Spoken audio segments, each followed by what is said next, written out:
Hello and welcome. So, I have been trying to find something to make like my first video on this channel of Yu-Gi-Oh, because I have been trying to think of something to do for Yu-Gi-Oh to get started with actually doing stuff on it, because I love the game and have been trying to get back into it after years of not playing it. So yeah, and yeah, for this video I pretty much have been working on this since the new September banlist of 2018 has released. That isn't really that long ago. It was like 14th or 13th. I can't remember the exact day. I'll have it on the screen for you in editing. But since it is the 18th, it's only been like 4 or 5 days. Again, if I'm wrong, I'll just have it on the screen. So I have with the introduction of card destruction being legal again, I got the idea of this Trickstar variant deck. And yeah, I've been theorizing and crunching the numbers of if this version bricks more and to what degree. And to be honest, percentage-wise is not that much different in consistency to a basic Trickstar deck. But due to the new ban list, it does lose a Terraforming. That isn't that bad. It's not really that bad of a hit. You only get like one less Candina or something. But yeah. So I guess let's just actually get through to the profile. So let's just start with the main deck, and let's get to the monsters. So this variant of Trickstar, like most pretty much all Trickstars should, run 3 Candina. It is your main searcher. And, well, there's not much to say about it. It's just a really good card. The burn part of it doesn't really come up too much because you're mostly just using it to search. Running 3 Lycoris makes sense since it's the main burner of the deck. And this is where it starts derailing from the normal Trickstar deck. Running 2 Trickstar Nightshade. That is good if you can get the cards to combo with it, because if you do get her to combo with it and you like special summon her with something like 1-for-1, you can, without using a normal summon, you could be able to get to a Holy Angel with that, a singular Nightshade, due to her effect of special summoning herself when she's used for Link Summon, and she cannot lose miss timing too, due to how her effect says if, not when. And then to run 2 Mandrake, that is good to be able to activate her to discard her. Typically, she's things you want to discard from 1-for-1 and similar other discard spells. So next is something even more different, and I guess you could say controversial, quote unquote. Running 2 Lilybell. It's more of a personal choice on my end. And here is where you actually see more of the discard engine that I've put in here. 3 Broww, the Dark World Huntsman. And well, I cannot speak apparently. Huntsman. And Yeah, he is really good for getting discarded with something like 1-for-1 and similar other spells due to how he replaces himself. So you like if you end up like replacing the 1-for-1, replacing any other spells. I'm just saying I just said 1-for-1 and just sticking with saying that I don't know. And then 3 Drolls and Lockbirds. Well, it pretty much should always be in a deck if it could be afforded. I personally probably if I were to physically make this deck, that I am trying to, but that is gonna be a little bit annoying because still trying to get back into the game. Because but yeah, I would say for an optimized build of this variant, I would have to say for pretty much any deck to have a Droll. And plus, it does synergize with Reincarnation. Then for the final thing of the monster lineup is Triple Honest. It is a pretty decent hand trap for keeping one of your Trickstars alive. Due to how and plus very inexpensive, so pretty good for a budget deck. That this original aim was a budget deck. I do have a small budget variant where I replace things like Droll and similar cards with things like Beige, the Vanguard of the Underworld, and similar cards like that. But anyways, I should continue on the actual profile and not get derailed. For the spell lineup, I'd have to say 2 Cup of Aces, 2 Cup of Ace specifically. For most part, the only way you'd want you could soundly play it is if you have a Lycoris on the board, due to its 50% getting tails option of making your opponent draw 2 cards. But if you do have a Lycoris on the field, it is good. It does give you a decent amount of burn. And if you get heads, you play Pot of Greed in essence. So that's why I believe at least running it is a good idea. You just need, it just can be a little bricky. If unless you are desperately trying to card draw to try and save a bricky hand, but that doesn't really happen too much at all. Like, it's pretty rare. Especially, it's statistically improbable for you to get something like 2 Mandrakes and 3 Broww in your hand. And, next would have to be 3 Hand Destruction. That allows you to go deeper into your deck as normal. Allows you to, discard your Mandrakes and Browws. And it does make your opponent draw for your Lycoris burn. Card Destruction, pretty much the same thing, just on a bigger scale. And good, and it is now 1 band.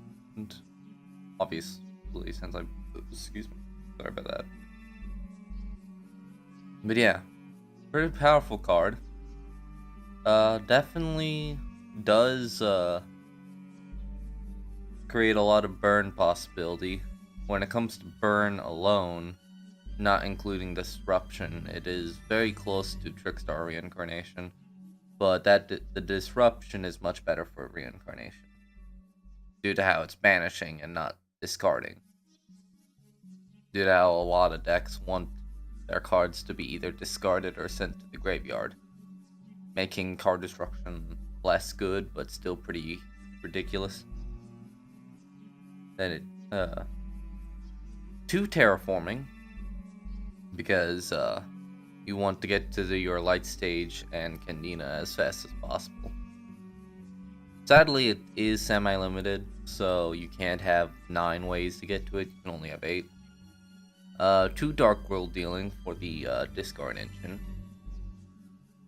Pretty much just a smaller version of Hand Destruction. 3 Pot of Duality for more card draw. I guess if you wanted to, you could switch Pot of Duality for Cup of Ace with Pot of Desires. But I personally felt those were a better choice.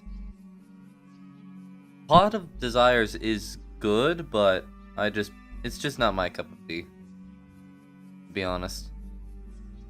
I know probably a flame war is gonna incite in the comments if anyone sees this because of that quote, line alone. But 3 Trickstar Light Stage, your main field spell and your secondary searcher and main field spell. Most of the time you're using your light stage to get into a Candina, unless you already have one in your hand. So you're probably getting a Lilybell or Lycoris from it. Or if you need to unbrick something like a Dark World dealing, get something like a Mandrake for it. But that's much more niche to grab that, because you're mostly gonna grab a Candina or a Lycoris to continue your burn board. 2 enemy controller. Personally, 2 enemy controller and 1 of them being the side deck. Mostly because I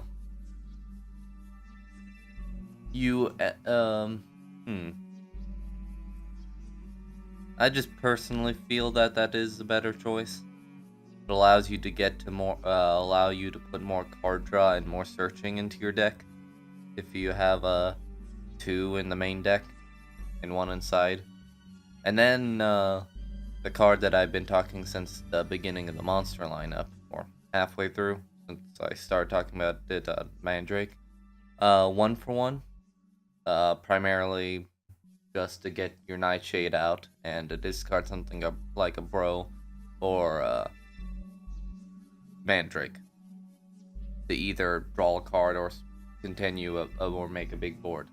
For the only trap is 3 copies of Reincarnation. That is much cheaper than it was before. Last I checked, it is now about $7 to $8 card. Since that is really good. That brings down the cost of basic Trickstars way down, because this is always a mandatory 3 of.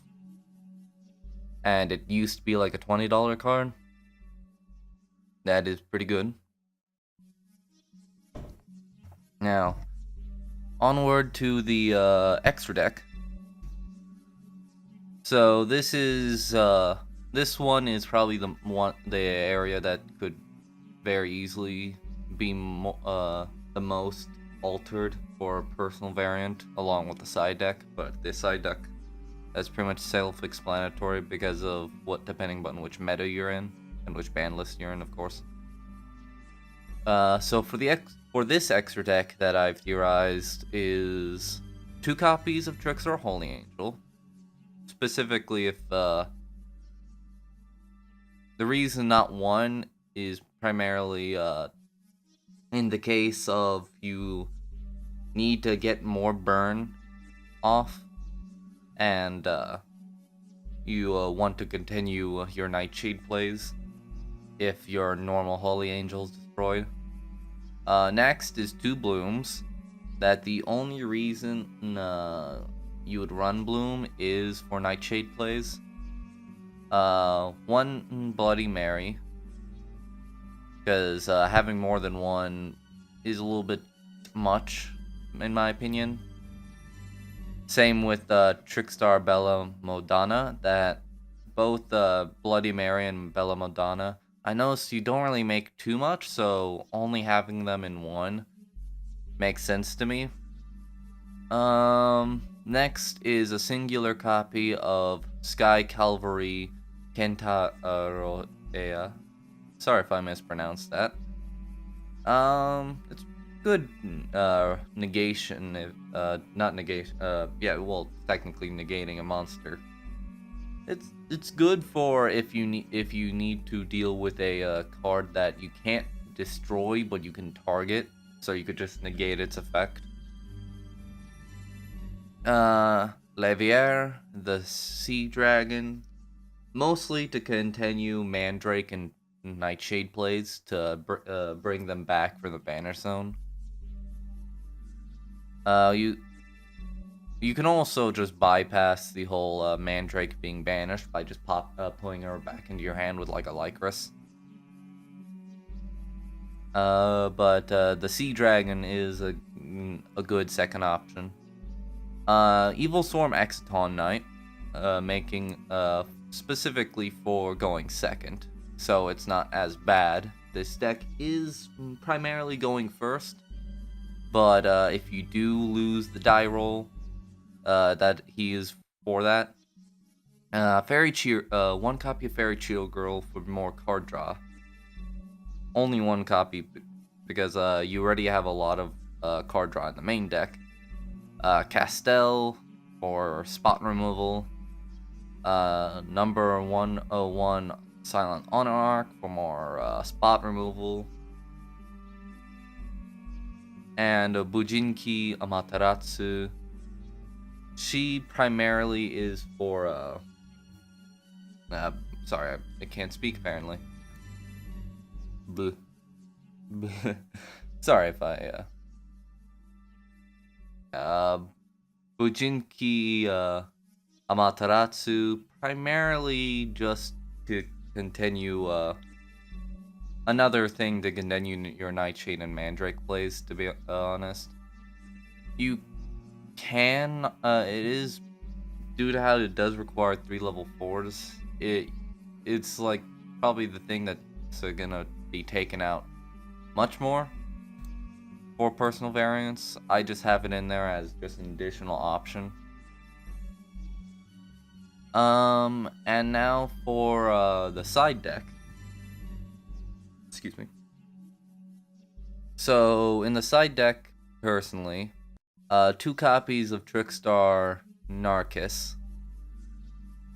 That there's a reason why it's in the side deck, because it isn't the best of the Trickstars at any stretch of the word. It does have a decent amount of burn against decks that are banished and graveyard centric. 1 copy of Mandrake if you're wanting to go if you're gonna have to go full Mandrake Nightshade plays. 1 copy of Nightshade for the same reason. 3 Eater of Millions to as more possible dealing with big threats, and it can be a win condition too. Bujinte Amaterasu, 1 copy, specifically just to you're only really using the effect to discard your entire hand for Mandrake and Broww plays. But you're only gonna really want to do that if you've already used up your entire hand and the only thing you have is like Bricky, Mandrake, and Broww, so you can get some value off of discarding them, plus getting 2 draws from it. 1 copy of Abyss Dweller for graveyard-centric decks. For an example, like Burning Abyss, but that's probably I was just trying to think of something to put in that slot, and I felt that could come up possibly, especially since Burning Abyss was not touched in banlist whatsoever, so it's a decent rogue deck at the current time. 1 additional enemy controller. And 2 heavy storm dusters for back row removal. And 3 copies of Beiji, Vanguard of the Underworld. Sorry if I mispronounce his first name. Terrible. I'm just gonna say beige because that's what the color he's based off of, if I ever need to say it again. And he's primarily for like rank 4 and link fodder, to be honest. And if you need more, if you want to have more things to discard, but any more you would just end up getting too bricky. than just having like 2 Mandrakes and 3 Broww. You could always just like swap out some of your Browws for Vanguards and similar such. Especially if you need more fodder for summoning. But yeah. With this variant, you do have certain combos you don't see in other Trickstar decks, so I guess I might as well go over them since there are not that many. So one theoretical combo is if you have a Mandrake in your hand and a 1-for-1 in your hand. I talked about this slightly when I was going over Mandrake, is that you use the 1-for-1 to discard the Mandrake, special summon her on the Nightshade, and the Mandrake special summons herself on the field. You use the Nightshade to get a bloom on the field. You probably shouldn't you don't activate the bloom's effect, but the Nightshade puts her on the field. You're mostly just using bloom just because she's a Link 1 Trickstar monster. So then you use the Nightshade and bloom to make a Holy Angel, and hopefully you have something like a Terraforming Light Stage Candina, and you end up light staging Candina to get some Lycorises in your hand. You use either the Candina or the preferable Mandrake. Bounce the Mandrake into your hand to discard her for a later turn. And you just put the Lycorises in the pointing to of the Holy Angel. And then you just start going full burn mode. Is the idea with things like a Reincarnation, card destruction, and other Droll cards. Because that's the thing that's really good for a lot of these discard draws, is that it makes your opponent Droll as well. So you're digging deeper to your deck while you're also making your opponent Droll to trigger your Lycorises. Well, not being triggered, it's a continuous effect, but you understand. Yeah. Anything else? Yeah, the only real difference between this and most the Trickstar variants is that engine, so I hope you enjoyed this video. I hope this inspires you as well to think of more variants of decks with the new banlist in effect. Have a good day, and sayonara.